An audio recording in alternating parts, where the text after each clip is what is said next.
Et bienvenue à toi. Dans cette vidéo, on va parler des 5 types de communication. C'est essentiel de porter de la conscience sur la manière dont on va communiquer avec notre partenaire parce que ça va nous donner des tas d'indications sur là où on en est dans la relation. En fait, toute mon intention, tout ce que je souhaite aujourd'hui t'apporter, c'est des clés et de la conscience sur la manière dont tu es en relation.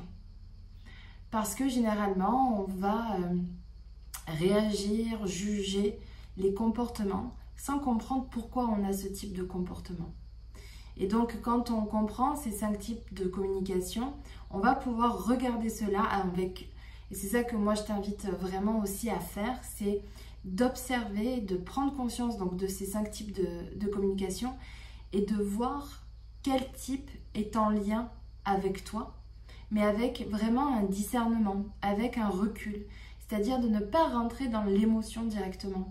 Parce que aujourd'hui, ce qui est important de comprendre, c'est que tu as peut-être une méthode, une façon de communiquer, mais qui peut changer, qui peut se transformer. Comme ton partenaire, on a la possibilité de changer des habitudes, de changer des comportements, mais cela est possible à une seule condition, c'est déjà de prendre conscience de quel type de fonctionnement on a, quel type de fonctionnement de communication en fait on est, dans lequel on est, et voir là où est-ce qu'on a envie d'aller et d'y aller, tout simplement.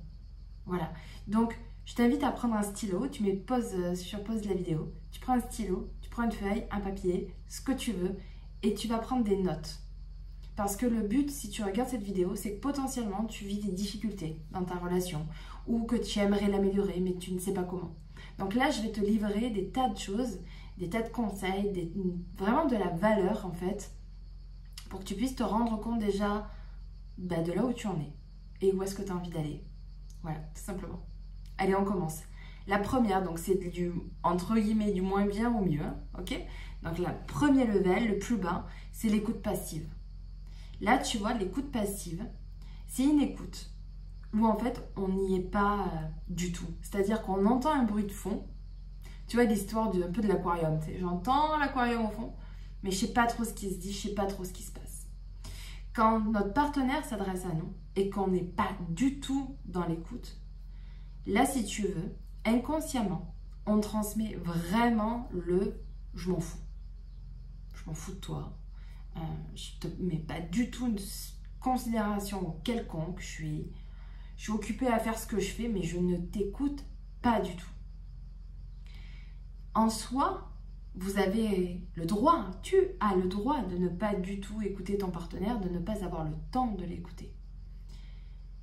Mais ce qui est important, c'est de communiquer et de lui dire.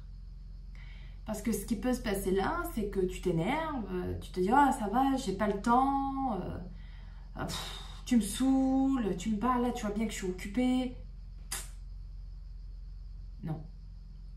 Juste dans les faits, je ne suis pas attentive, je ne peux pas être attentive. Par exemple, j'ai un bébé, je suis en train de m'occuper de mon fils, je suis en train de faire ci, de faire mi, bref. Je suis même juste préoccupée, je fais rien, mais je suis préoccupée par quelque chose. Désolée, je ne peux pas être en lien là de suite avec toi.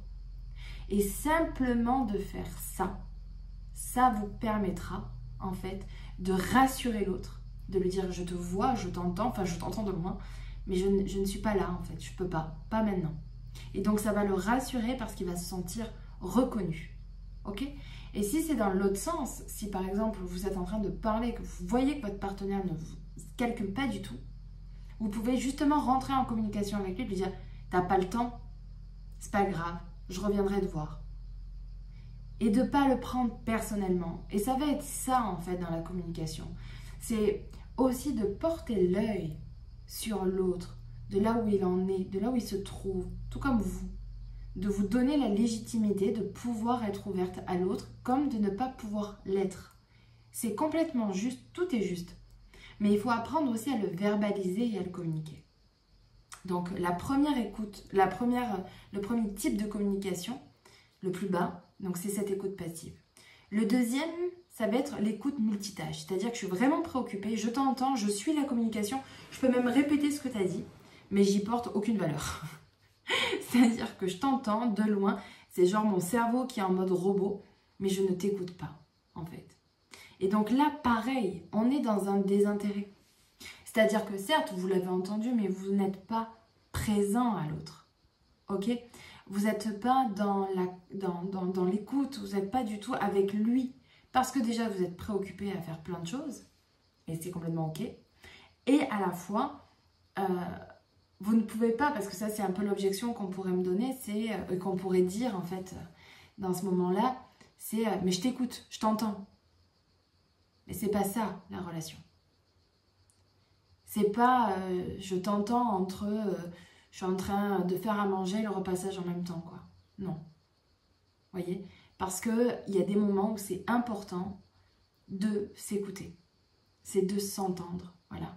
Et il faut simplement aussi en avoir conscience. C'est-à-dire que quand vous êtes pris entre tout, eh bien vous pouvez inconsciemment renvoyer à l'autre ce sentiment de ne pas être intéressant, de ne pas être reconnu ni entendu parce que vous êtes affairé à autre chose. Et encore une fois, le but, c'est pas de tout lâcher dès qu'il parle, ou au contraire, vous ne pouvez pas attendre de l'autre qui lâche tout pour que quand vous parliez, il soit disponible. Mais c'est aussi de communiquer sur ça. Est-ce que tu es disponible? J'ai besoin de te parler, j'ai besoin de communiquer avec toi. Et bon, bah, t'es occupé, c'est pas grave. De ne pas le prendre personnellement, de se rendre compte que y a des fois c'est le bon moment et des fois ça ne l'est pas, ça ne l'est pas tout simplement. Mais qu'on peut même échanger dans ces moments-là. Le troisième niveau, c'est le débat. C'est que là, en fait, on va rentrer dans une communication où on va se défendre, on va presque se quereller en fait entre nous. Et là, on est en fait pas du tout dans l'écoute. On est plutôt sur un niveau de j'ai tort, j'ai raison, tu as tort, j'ai raison, ou qui est dans le vrai, qui est dans le faux. Et donc là aussi, on casse vraiment les principes de la communication, on casse même les principes de bienveillance d'une certaine manière, parce que dans le débat, on cherche le gagnant et le perdant. Alors que dans une relation, quand on entretient une relation de qualité, quand on entretient une relation bienveillante, empathique, on ne cherche absolument pas à savoir qui a tort, qui a raison. On est plutôt dans quel est ton point de vue, quel est mon point de vue, et comment on fait ensemble pour s'accorder, pour s'harmoniser, pour que toi et moi, on n'ait pas l'impression de faire des compromis, on n'ait pas l'impression de devoir s'adapter à quelque chose, mais qu'on s'en sorte de manière gagnant-gagnant. Et vous le voyez, observez quand vous commencez à rentrer dans des conversations, vous dites « Ah, c'est trop bien !» Enfin, on communique, machin, mais en fait, vous sentez qu'il faut qu'il y en ait un qui prenne le dessus, qu'il y en ait un qui se plie à l'autre. Là, vous n'êtes pas dans une communication enrichissante. Vous êtes dans une communication où l'un va avoir le dessus sur l'autre. Et non, c'est là où ça amène du coup des conflits et des disputes, parce qu'il y en a un qui va se sentir lésé, un qui va se sentir surpuissant. Donc là, ça ne fonctionnera pas non plus. Donc comme je vous dis, là, le conseil, c'est vraiment de sortir de ça et de se dire, ok, comment je transforme le débat en échange? Comment je transforme le débat en solution de gagnant-gagnant? Quelle est ta vision? Quelle est ma vision? Et comment on fait pour s'accorder? La quatrième, et là on monte d'un cran, quoi, c'est de l'écoute en présence. Où là on va être vraiment dans l'écoute active de l'autre. C'est-à-dire que je t'entends, je suis pleinement là, je t'écoute. Je t'écoute dans ce que tu me dis, je t'écoute dans ce que tu ressens, je t'écoute en fait, pleinement.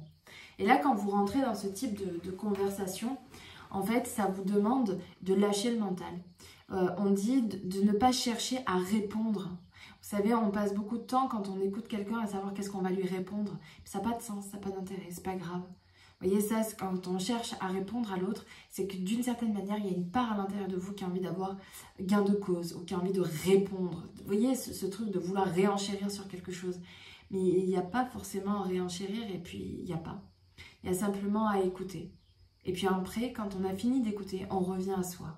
Et on se dit, ok, qu'est-ce que j'ai envie de répondre à tout ce que j'ai entendu?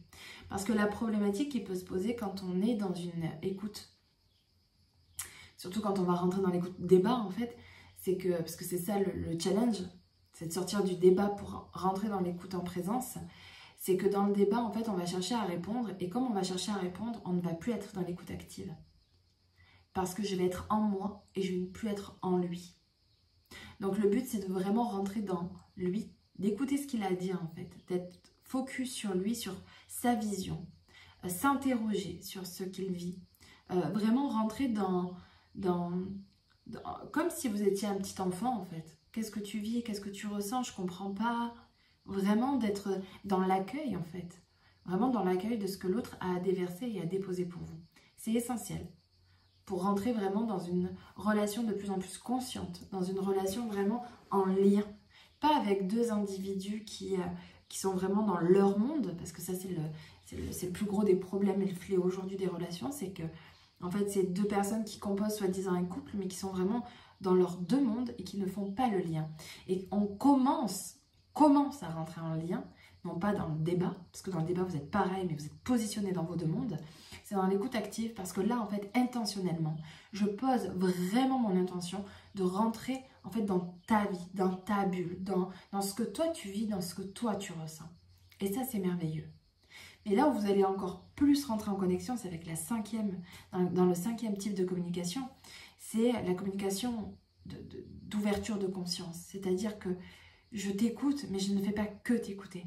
J'utilise toutes mes capacités sensorielles et même extrasensorielles pour rentrer dans ce que tu me dis. C'est-à-dire que quand tu vas me parler de tes douleurs, je vais sentir la douleur avec toi. Quand tu vas me parler de tes peines, de tes joies, je vais la ressentir avec toi.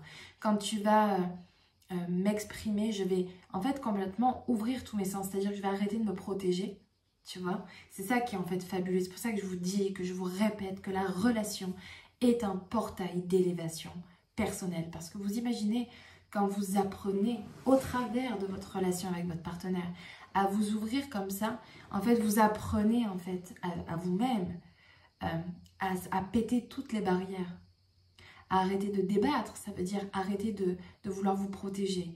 Ou vous ouvrir à l'autre, c'est ouvrir un champ de conscience, c'est vous ouvrir un peu à l'inconnu, parce que votre partenaire représente l'inconnu, représente celui que je ne connais pas, auquel je vais m'ouvrir parce que quoi? Parce que je l'aime, parce que je tiens à lui, parce que je tiens à ce qu'on a construit. C'est merveilleux de rentrer dans ça.